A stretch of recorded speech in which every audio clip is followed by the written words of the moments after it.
இயேசு கிறிஸ்து உங்களுக்கும் எனக்கும் பெரிய நியாய தீர்ப்பு வைத்திருக்கிறார். தீர்ப்பு நாள் ஒன்று வைத்திருக்கிறார். இதோ வரப்போகிறார். உங்கள் பாவங்களை விட்டு மனம் திரும்ப வேண்டும். இது கடைசி காலமாக இருக்கிறது. கடைசி காலமாக இருக்கிறது. நம்மால் சூரியனை பார்க்க முடியாது.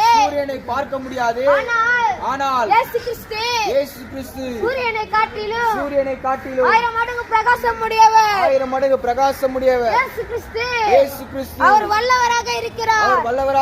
உங்கள் பாவங்களை விட்டு மனம் திரும்புங்கள். நம்முடைய பாவங்களை விட்டு மனம் திரும்ப வேண்டும். இயேசு கிறிஸ்து வேதத்தின்படி சொல்லுகிறார்.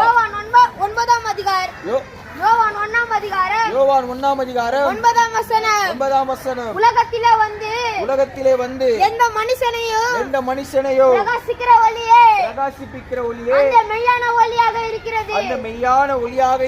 இயேசு கிறிஸ்து இந்த உலகத்துக்கு மெய்யான ஒளியாக இருக்கிறார். அவர் ஒருவரே மெய்யான ஒளியாக இருக்கிறார். நீயும் நானும் செய்த